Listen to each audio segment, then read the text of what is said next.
Բարև ձեզ բարեկամներ։ Փակտիվին նորից ողջունում է իր բոլոր երկրպագուներին։ Փակտիվին, ինչը բազմիցս մի քանի անգամ կրկնել եմ, հիմա էլ եմ ուզում ասել, այն հեռուստաալիքն է, որտեղ ամենակարևորը փաստերն են, անակնկալներն ու իհարկե կարծիքները, եւ հատկապես մեր հյուրերի կարծիքները։ Իսկ այսօր մեր տաղավարում իսկապես մի այնպիսի անձնավորություն է, ում կարծիքի հետ միշտ պետք է հաշվի նստել, ով միշտ շատ հետաքրքիր վերլուծություններ է անում։ Անդրեաս Ղուկասյանն է ձեր էկրաններին։ Բարև ձեզ, պարոն Ղուկասյան։ Բարև ձեզ, Համլետ։ Շնորհակալ եմ հրավերի համար։ Հայ կառուցողական կուսակցության նախագահ, մեր լավագույն քաղաքագետներից մեկը, մեր իսկապես հրաշալի մտավորականներից մեկը, ում հետ միշտ ես հաճույքով զրուցում եմ, այսօր էլ ընդունել է մեր հրավերը եւ մեր տաղավարում է։ Շնորհակալ եմ, պարոն Ղուկասյան, որ դուք երբեք մեզ չեք մերժում եւ ես կարծում եմ այսօր մենք շատ հետաքրքիր ու բաց զրույց ենք ունենալու։ Դե երևի սկսենք օրվա իհարկե ամենակարևոր իրադարձությանն անդրադառնալով Իրանի եւ Իսրայելի պատերազմին, որին ինչպես ասում են մերդարդերը քիչ էին, Միացյալ Նահանգներն էլ խառնվեցին, առաջին հարվածները հասցրեցին։ Մի խոսքով աշխարհը իսկապես շատ մոտ է երրորդ համաշխարհային պատերազմին։ Խնդրեմ ձեր մեկնաբանությունը, ինչ է տեղի ունենում աշխարհում։ Այս պայդրությամբ լուր հասավ, որ Դոնալդ Թրամփի միջոցով, որ Իրանի եւ Իսրայելի միջև հակամարտությունը դադարեցվում է եւ հաստատվում է հրադադար։ Որքանով դա ճիշտ է, մենք օրվա ընթացքում երևի կիմանանք, բայց այս պահի դրությամբ այն գագաթնակետը լարվածության, որին հասավ այս հակամարտությունը ԱՄՆ-ի Իրանի միջուկային օբյեկտներին հարվածից հետո, Իրանի պատասխան հարվածից հետո ԱՄՆ-ի ռազմաբազային Քաթարում, այդ կարծես թե դրանից հետո տեղ ունեցավ որոշակի լիցքաթափում։ Այս պահի դրությամբ իրավիճակը այսպիսին է, իրականում Համլետ շատ քիչ տեղեկություն ունենք այս հակամարտությունից, որովհետև եւ Իրանը եւ Իսրայելը իհարկե լուսաբանումը մարտական գործողությունների ենթարկել է կոշտ ցենզուրայի։ Մասնավորապես մենք չգիտենք ինչ վնաս պատճառեց Իսրայելը Իրանին, այդ տեղեկությունները ամբողջական չեն եւ չգիտենք ինչ վնաս պատճառեց Իրանը Իսրայելին։ Դա էլ հայտնի է միայն այն, ինչը որ վերաբերվում էր հարվածներին, որոնք հասցվեցին քաղաքացիական օբյեկտներին, իսկ ռազմական օբյեկտներին հասցրած վնասի վերաբերյալ ոչ մի տեղեկություն մենք գործնականում չունենք։ Իսրայելը թաքուն է պահում այդ տեղեկությունները բնականաբար, պատերազմի ժամանակ պետությունը իրականացնում է ցենզուրա նման տեսակի ինֆորմացիայի առհասարակ եւ հայտնի չէ հաջողվեց Իրանին խոցել Իսրայելի միջուկային զենքի պաշարները կամ միջուկային զենքի համար գոյություն ունեցող նյութերի պաշարները։ Այս պատերազմի, այս հարձակման արդյունքում բոլորի ուշադրությունը սևեռված էր Իրանի միջուկային ծրագրի վրա եւ մեդիան աշխատում էր լուսաբանելով եւ շեշտը դնելով ու պատկեր ստեղծելով, որ կա Իրանի մոտ միջուկային տեխնոլոգիա, որը որ հասել է այն մակարդակին, որ արդեն Իրանը կարող էր ստանալ միջուկային զենք եւ ահա նպատակը այս ագրեսիայի Իսրայելի կողմից կանխել միջուկային զենքի պատրաստումը Իրանի կողմից։ Բայց մեդիան որևէ կերպ չի անդրադարձել մյուս հարցին, որ Իսրայելը ունի միջուկային նյութեր կամ զենք, դրա մասին եւս տեղեկություն չկա, ըստ Իսրայելի պաշտոնական դիրքորոշման ինքը չունի միջուկային զենք եւ ինքը միջուկային զենքը կմատուցի իրա, եթե տարածաշրջանում մեկ ուրիշ պետություն միջուկային զենք ունենա։ Այսինքն կարծես թե 5 րոպե պակաս միջուկային զենք ունենալու այս դրության մեջ է գտնվում Իսրայելը։ Եվ առաջի օրվանից ինձ համար այդ հարցը կարևոր էր, որովհետև ես պատկերացնում էի, որ այս ռազմական գործողություններում բախվում են Իսրայելի օդային ուժերը, իսկ այդ մոտավորապես 270 հարվածային ինքնաթիռներ են, եւ Իրանի հրթիռային զորքերը, որը որ մոտավորապես 360 հրթիռային կայաններ են։ Այսինքն մի կողմը ուներ 270 ինքնաթիռ հարվածային, մյուս կողմը ուներ 360 հրթիռային կայաններ պատերազմի սկզբին։ Ակնհայտ է, որ Իսրայելի համար կարևոր էր խոցել այդ հրթիռային կայանները, որ ապահովեր իր երկրի անվտանգությունը։ Իրանի համար կարևոր էր խոցել Իսրայելի ավիաբազաները, որտեղ տեղակայված են ինքնաթիռները, որպեսզի նվազեցներ կամ վերացներ Իսրայելի կարողությունը հարվածներ հասցնել Իրանին։ Եվ երկու կողմն էլ պիտի թիրախավորեին միջուկային զենքի օբյեկտները։ Իրանը պետք է թիրախավորեր Իսրայելի միջուկային զենքի օբյեկտները, Իսրայելը բացահայտ հայտարարել էր, որ ինքը թիրախավորում է եւ այդ ամբողջ ագրեսիայի նպատակը ոչնչացնել Իրանի միջուկային զենքի հնարավոր արտադրման օբյեկտները, միջուկային տեխնոլոգիաների օբյեկտները։ Եվ այն, որ մեդիայում այսպես միակողմանի էր լուսաբանվում այս մարտական գործողությունները, եւս հետաքրքիր հանգամանք է, որովհետեւ լրագրողները պիտի այդ հարցը տային։ Լավ, Իրանը ունի միջուկային օբյեկտներ, իսկ Իսրայելը չունի։ Մենք տեսանք, որ Իրանի հրթիռները վերջի օրերին հաղթահարում էին Իսրայելի այդ հակաօդային պաշտպանությունը եւ վնասներ էին պատճառում։ Այսինքն պետք է դրանից եզրակացնենք, որ վտանգ կար առնվազն Իսրայելի միջուկային օբյեկտների եւ ի տարբերություն Իրանից, որը որ Ֆորդո օրինակ այդ գործարանը տեղակայել էր լեռնային հատվածում սարի տակ 90 մետր խորության վրա, Իսրայելում այդպիսի հնարավորություններ, բնական հնարավորություններ ըստ էության չկան։ Եվ Իսրայելի միջուկային զենքի կամ միջուկային պաշարների օբյեկտները բնական եղանակով այդպիսի պաշտպանվածություն չունեն, չեն կարող ունենալ։ Այս ամբողջը ինտրիգն է, այս պահի դրությամբ իսկապես հայտնի չէ, հաջողվեց ԱՄՆ-ին եւ Իսրայելին այս ագրեսիայի արդյունքում Իրանի դեմ ոչնչացնել Իրանի միջուկային նյութերի պաշարները, թե ոչ։ Հասկանալի է, որ այդ գործարանները ոչնչացված են կամ վնասված են Իսֆագանում, Ֆորդոն եւ այդ մյուս երրորդ գործարանը, բայց հայտնի չէ, իսկ Իսրայելի կողմում ինչ վնասներ կան այդ տեսակ ռազմավարական նշանակություն ունեցող օբյեկտներում։ Մի բան է տեսանելի, որ եթե առաջի օրը Իսրայելը հարձակվում էր 200 ինքնաթիռով եւ 1000-ից ավել հրթիռներ էր եւ ռումբեր նետում Իրանի վրա, վերջի հարձակումը երեք տեղի ունեցավ ընդամենը 15 ինքնաթիռով եւ շատ ավելի քիչ հրթիռներով կամ ռումբերով, ինչը նշանակում է, որ Իսրայելում հնարավոր է եւ սպառվել են այդ հրթիռների եւ ռումբերի պաշարները եւ կան օդային ուժերի կորուստներ ավիաբազաներում։ Մենք չունենք որևէ տեղեկություն, որ Իրանին հաջողվեց խոցել օդում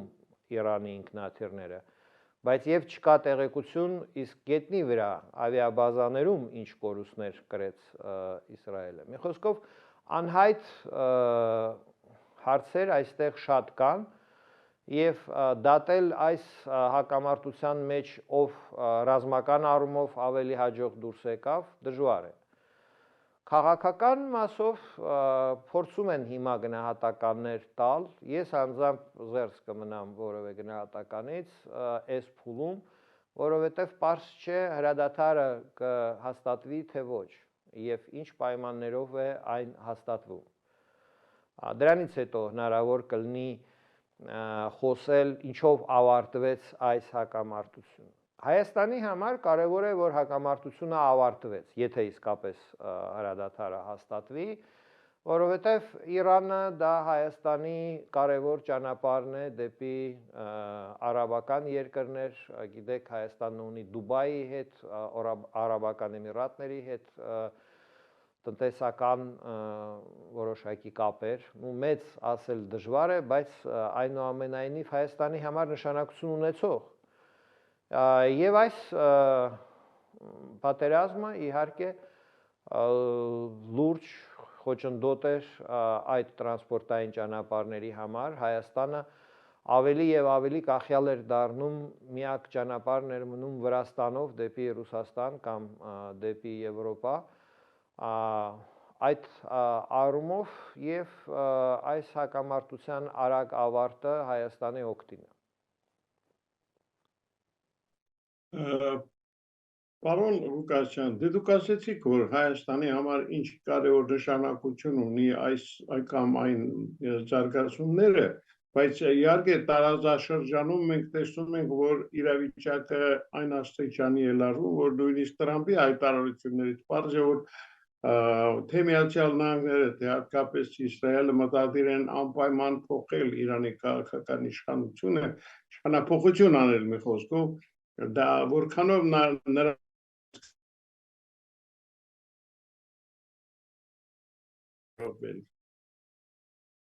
Այս պահի դրությամբ իմ կարծիքով, եթե հրադադարը հաստատվի, դա փաստում է, որ այդ նպատակից Իսրայելը եւ ԱՄՆ-ն հրաժարվեցին։ Ինչի հրաժարվեցին, հնարավոր է ռեսուրսների, այսպես անհրաժեշտ ռեսուրսների բացակայության պատճառով։ Մենք լսեցինք երեք նաև, որ իսրայելական օդային ուժերը հարված հասցրեցին Իրանի բանտերից մեկին, որտեղ որ պահվում են քաղբանդարկյալները եւ ռեժիմի դեմ դուրս եկող մարդիկ, հավանաբար նպատակ ունենալով Իսրայելը այդ հարվածը հասցրեց, որպեսզի հնարավորություն տա այդ մարդկանց ազատ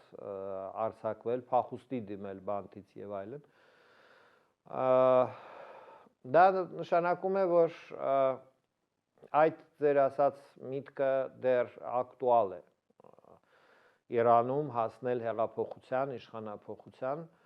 ամենայն դեպս երեկվա դրությամբ ակտուալ է եղել, բայց եթե հրադադարը հաստատվի, իհարկե դա կնշանակի, որ Իրանում իշխող ուժը այդ մոլաների ռեժիմը հնարավորություն կունենա դա ներկայացնել ժողովրդին իբրև մեծ հաղթանակ, իբրև որ իրենք ցույց տվեցին ամբողջ աշխարհին Իրանի հզորությունը եւ այլն, այդ ամբողջ քարոզչության համար լայն դաշտ կբացվի։ Եւ նման պայմաններում հասկանալի է, որ նաեւ կխստացվեն ներքին կյանքի պայմանները Իրանում։ Բանն այն է, որ առաջի ագրեսիայի, Իսրայելի ագրեսիայի առաջի օրը Իրանը բախվեց բազմաթիվ դիվերսիաների հետ եւ Իրանի քաղաքացիները պարզվում է, որ ներքաշված են եղել Իրանի հակաօդային պաշտպանության դեմ գործողություններում, դիվերսիոն գործողություններում եւ մի շարք շատ, այսպես ասած, հնչողություն ունեցող սպանություններ, քաղաքական սպանություններ տեղի ունեցան։ 11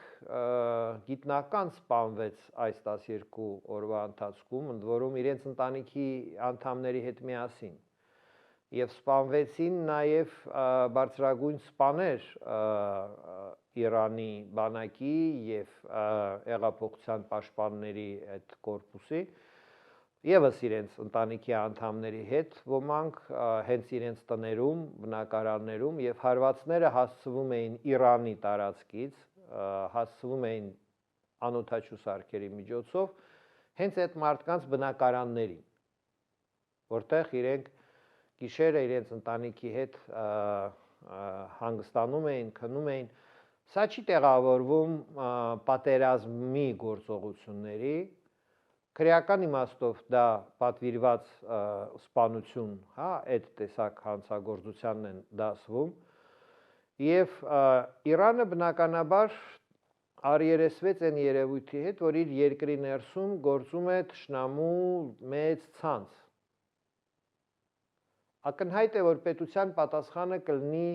խստացում, ռեժիմի խստացում, իրանցիները ավելի լուրջ հետապնդումներին կսկսեն ենթարկվել, այլախոհությունը կհետապնդվի, ավելի կոշտ ընդդիմությունը կճնշվի, որովհետև ահա սա լավ հարմար վիճակ է, որպեսզի իշխող ռեժիմը ասի տեսեք այդ ազատությունները ինչի են բերում, որ երկրում այսպես տեղի ունեցավ տեղակայվեց մեծ ցանց թշնամու եւ իրենք այսպիսի հարվածներ հասցրեցին մեր երկրին։ Իհարկե գիտնականների սպանությունը այս պատերազմի ամենասև էջն է եւ դա վտանգում է գիտական աշխարհը մոլորակի վրա առհասարակ, որովհետեւ եթե գիտնականները եւ իրենց ընտանիքի անդամները դառնում են քաղաքական սպանությունների օբյեկտ, դա ոչ միայն Իրանին կարող է վերաբերվել, չէ՞։ Դա եւ ԱՄՆ-ին կարող է վերաբերվել, նույն Իսրայելին կարող է վերաբերվել։ Դժվար չի գնել խանութում անօթաչու կենցաղային այդ դրոն,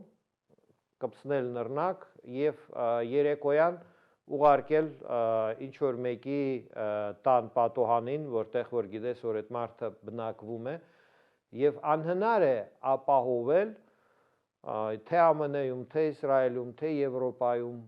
տասնյակ հազարավոր գիտնականների անվտանգությունը։ Եթե գիտնականներին Իսրայելը բացեց այդ էջը, որ գիտնականներին կարող են սպանել, որպես դիտարկեն որպես ռեսուրս, հա, եւ այդ ռեսուրսը թույլատնելու համար հարվածներ հասցնեն այդ մարդկանց եւ իրենց ընտանիքներին։ Սա միգուցե կդառնա այս պատերազմի ամենավատ հետևանքը այս ագրեսիայի։ Դա իմ գնահատումով ամենասև էջն է այս ամբողջ պատմության եւ չի կարող արդարացվել ոչ այդ հոկտեմբերի 7-ի Խամասի վայրագություններով հարձակման ժամանակ, հա, Իսրայելի վրա, ոչ տերորիստական այլ գործողություններով Պալեստինի այդ տարբեր եւ Հեզբոլլահի խմբակների, ոչ էլ Իրանի ինչ որ գործողություններով, դա կարմիր գիծ էր, որը որ տեսեք, այսքան տարիներ հակամարտություններ կան մոլորակի վրա, բայց ոչ մեկ այդ կարմիր գիծը չէր անցնում։ Իսրայելը անցավ այդ կարմիր գիծը եւ դրա հետևանքները իմ կարծիքով շատ ծանր են լինելու բոլորի համար, որովհետեւ այլևս դա արգելք չէ։ Եթե դա արեց Իսրայելը եւ մնաց անպատիժ, դա անելու են եւ ուրիշները։ Նույնիսկ եթե մենք համեմատենք Ռուսաստան-Ուկրաինա հակամարտությունը, ուկրաինական հատուկ ծառայությունները կատարել են մի քանի սպանություն Ռուսաստանի տարածքում, սպանել են ինչ որ պաշտոնյաներին, զինվորականներին, բայց ոչ իրենց ընտանիքի անդամների հետ։ Եվ չեն սպանել գիտնականներին, սպանել են բարձր աստիճան սպաներին, ինչ որ անմիջական կապ ունեցող ռուսական ագրեսիայի հետ դերակատարներին, բայց Իսրայելը այս հարցում տեսանք, որ ավելի հեռու գնաց եւ ընդլայնեց թիրախների տիրույթը։ Դա նորից եմ պնդում շատ վատ հետևանքներ կունենա հետագայում մոլորակի համար առհասարակ։ Իսկ դե ինչով ինչ հետևանքներով պիտի ամփոփվի դեռ ժամանակ է հարկավոր, մինչև ձեր վերադառնալը Հայաստան, Համլետ, ինձ թվում է մենք արդեն կունենանք հնարավորություն այդ հարցը քննարկել արդեն ավելի բազմակողմանի։ Եղավ, շնորհակալ եմ, հուսանք, որ այդ հրադադարը այնուամենայնիվ երկար կտևի, ճիշտ հետևություններ կանեն կողմերը եւ հնարավորինս շուտ պատերազմային վերջ կտրվի, բայց հիմա մի հարցի եմ ուզում անդրադառնանք, պարոն Ղուկասյան, Փաշինյանի պատմական այցը Թուրքիա, դուք ինչպես եք գնահատում, ինչ տվեց այն ընդհանրապես մեզ։ Պատմական բառը ես ճակերտների մեջ կվերցնեի, ինչու, որովհետև հասկանալի է, որ Իսրայելի ագրեսիան Իրանի դեմ եւ ԱՄՆ-ի մասնակցությունը, աջակցությունը եւ անմիջական մասնակցությունը այդ ագրեսիայում Հայաստանի համար ստեղծում էին ոչ բարենպաստ վիճակ։ Եվ իհարկե եվրոպական պետությունները նույն ԱՄՆ-ն ճնշում գործադրեցին Թուրքիայի վրա, որ Թուրքիան պետք է բացի սահմանը։ Եթե Իրանի հետ պատերազմը երկարատև բնույթ ստանար, Հայաստանը կլիներ ծանր վիճակում, որովհետև Հայաստան արդեն գալիս են եւ ավելի շատ կգային այդ դեպքում կամ դեռ կգան, չգիտենք, համոզմունքը այս պահին, այսպես ասած, հաստատուն չի, փախստականներ։ Այսինքն Հայաստանը հումանիտար լուրջ խնդիրների հետ կբաշխվեր եւ սահմանի բացումը, հայ-թուրքական սահմանի բացումը այստեղ արդեն դառնում է կոշտ միջազգային պահանջ Թուրքիային։ Գիտեք, որ Թուրքիան ուզում է հայ-թուրքական սահմանի բացման դիմաց մի շարք նախապայմաններ քաղաքական Հայաստանի վզին փաթաթել։ Չեք կասկածում, որ մեր իշխանությունները պատրաստ են այդ նախապայմանները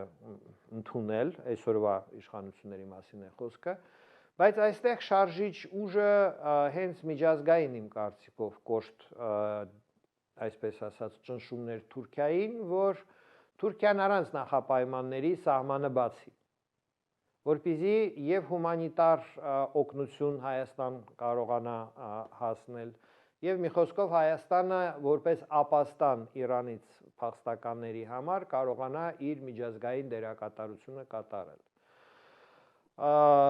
Թուրքիայում այդքան էլ հեշտ չի այդ սահմանի հարցը, այսպես ասած, լուծել դրական։ Մեծ է կոռուպցիոն ազդեցությունը Ադրբեջանի, մեծ է նաև տեղական ազգայնական ուժերի ազդեցությունը, կախված է Էրդողանի կառավարությունը դրանից։ Ինքը Էրդողանը ըստ էության իմ գնահատականով ֆաշիստական հայացքներ ունի հայերի նկատմամբ, գտնվում է շատ բացասական, այսպես ասած, դիրքորոշման մեջ։ Եվ նման պայմաններում թուրքերը կարողացան, այսպես ասած, ցույց տալ, որ բանակցություններ կան, այսինքն կատարեցին միջազգային հանրության այդ ճնշումների պահանջը, հանդիպեցին Հայաստանի վարչապետի հետ, բայց այդ հանդիպումը չուղեկցվեց որևէ բրիֆինգով, այսինքն որևէ նյութ չկար, որ հնարավոր լիներ զեկուցել հանրային դարձնել։ Դա նշանակում է, որ Թուրքիան փորձում էր ժամանակ շահել։ Հավանաբար Թուրքիան հաշվարկում էր, որ Իրանի հետ պատերազմը կարող է արագ ավարտվել եւ իրենք կխուսափեն հայ-թուրքական սահմանը բացելու այդ անհրաժեշտությունից, ոնց որ թե հիմա իրենց այդ պրոգնոզը կարող է արդարանալ։ Եթե իհարկե միջազգային հանրության ճնշումները չշարունակվեն եւ այս առիթը պատճառ չդառնա, որ Թուրքիայի նկատմամբ այդ խիստ ճնշումները, կոշտ ճնշումները շարունակվեն։ Առհասարակ, եթե նայեք, Թուրքիան հիմա փորձում է եւ Կիպրոսի հարցով բանակցություններ վարել, քրդերի հետ տանում է ինչ որ բանակցություններ, ունի որոշակի արդյունքներ, քրդերի բանվորական կուսակցությունը հայտարարեց ռազմական գործողությունների պատերազմի միակողմանի, հա, թե դադարեցնելու մասին, զենք վայր դնելու մասին։ Ու իհարկե դա նշանակում է, որ թիկունքում գնում են բանակցություններ։ Կիպրոսի մասով գնում են, Կիպրոսի տարածքային ամբողջականությունը վերականգնելու մասով գնում են բանակցություններ Կիպրոսի իշխանությունների հետ։ Եվ իհարկե Հայաստանի հարցը ամենասուր հարցն է Թուրքիայի համար, ցեղասպանության խնդիրը, սահմանի փակ լինելու խնդիրը, Ադրբեջանին աջակցելու դրա հետ կապված խնդիրները։ Այդ ամբողջը եւս Թուրքիան հավանաբար փորձում է ցույց տալ, որ բոլոր ուղղություններով աշխատում է։ Հələ դեռ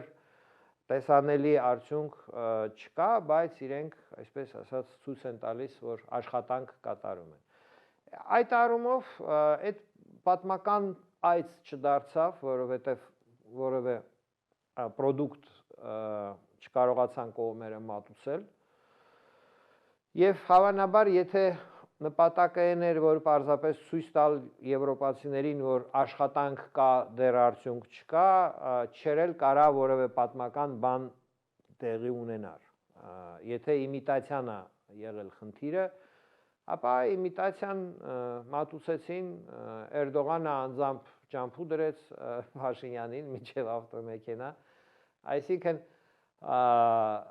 այլ պետություններին զեկուցելու, որ տեսնում եք, մենք աշխատում ենք, չարչարվում ենք հաղթահարել այդ ինչ որ խոչընդոտները, ահա մեր, այսպես ասած, բոլոր այդ կամքի դրսևորումները մատուցված են։ Բայց քաղաքական պրոդուկտ, կոմունիկե, ցանկացած հանդիպում, չէ, բարձրաստիճան այդ մակարդակի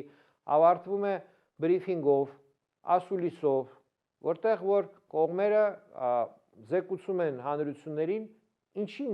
ինչին հասան բանակցությունների արդյունքում։ Տեսնում ենք, որ այդպիսի համատեղ հայտարարություն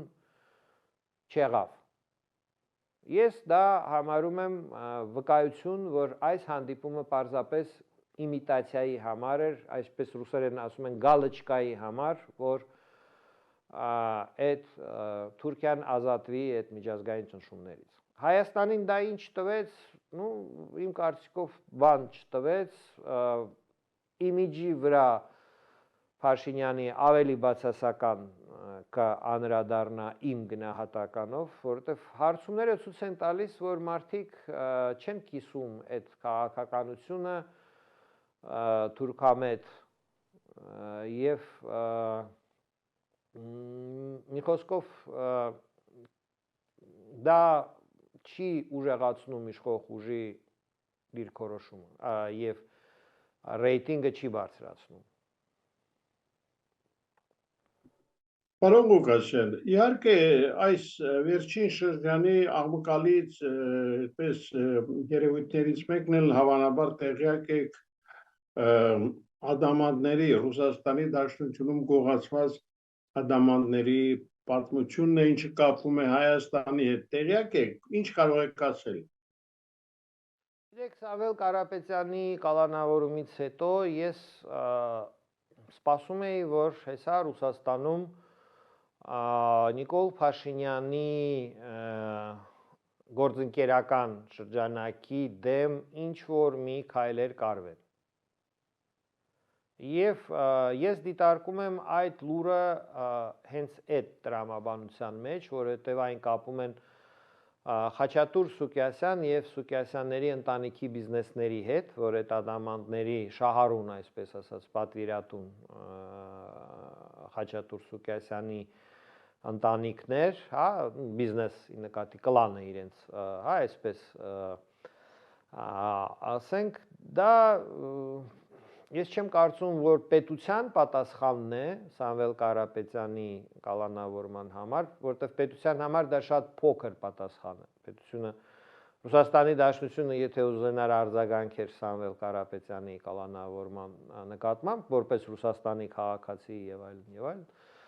ավելի կոշտ կարձագանքեր, բայց սա ինչ որ միջանկյալ մակարդակով նախաձեռնված գործողություն է, որը որ այդ տեղավորվում է այդ տրամաբանության մեջ, որ կարելի է այսպես ասել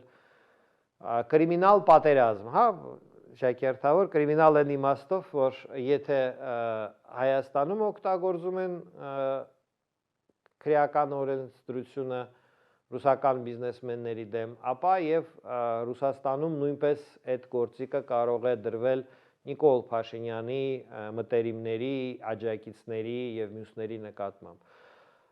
Իհարկե, եթե դա չոր կիրառվի, շատ այսպես, եթե պետության ուժով կիրառվի, Փաշինյանի եւ իր շրջապատի համար շատ վատ կլինի։ Բայց դեռ տեսնում ես համարում եմ, որ դա պետության դեռ գործողությունը չէր, դա ավելի ինչ որ միջանկյալ օղակի նախաձեռնությունն էր։ Համենայն դեպս այդ վիճակը, որ Ռուսաստանի պաշտոնապես խոշոր սեփականատեր Forbes այդ շնորհանդեսի ցուցակում բարձր տեղեր զբաղեցնող քաղաքացի Ռուսաստանի Սամվել Կարապետյանը գտնվում է այսօր ակնհայտորեն անհիմն պահանջով կալանքի տակ, կալանքը ստեղ ոչ կիրառելի էր, դրա մասին իրավապաշտպաններն են խոսում, մասնավորապես Արտուր Սակունցը, որը որ քաղաքական առումով կողմնակիցը չի իհարկե այդ քաղաքական այդ հատվածի, հա, Ռոբերտ Քոչարյան, Սերժ Սարգսյան, Սամվել Կարապետյան եւ մյուսներ, բայց որպես իրավապաշտպան արձանագրում է, որ կալանք կիրառելու համար հիմքեր դատարանը չուներ եւ քնիչը չուներ հիմքեր նման դեպքում մարդուն կալանքի վերցնել եւ ես կիսում եմ որպես իրավաբան այդ գնահատականը կիսում եմ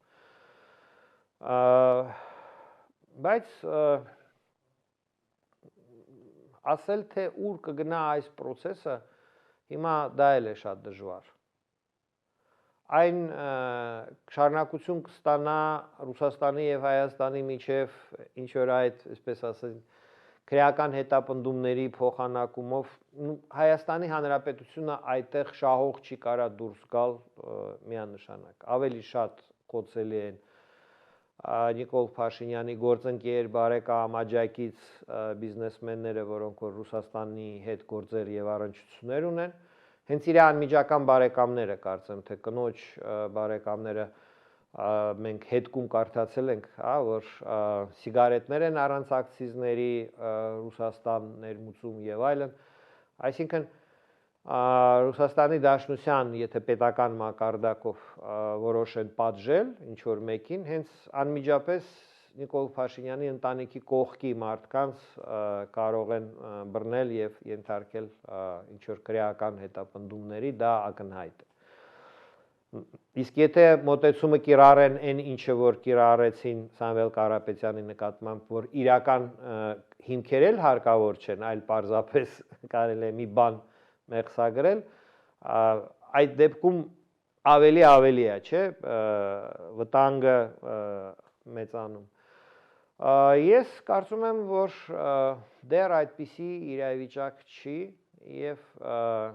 վստահ եմ, որ Հայաստանը չէր, Նիկոլ Փաշինյանը չէր գնա այդպիսի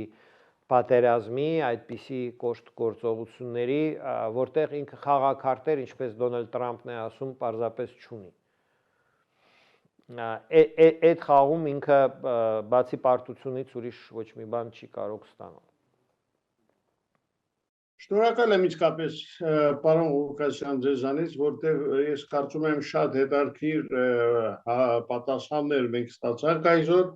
եւ տեսնենք ինչ զարգացումներ կլինի առաջիկայում անպայման կփորձենք ձեզ հետ նորից ամփոփել այս բոլոր կարևոր թեմաները։ Իսկ այսօր այսքանը, ցտեսություն։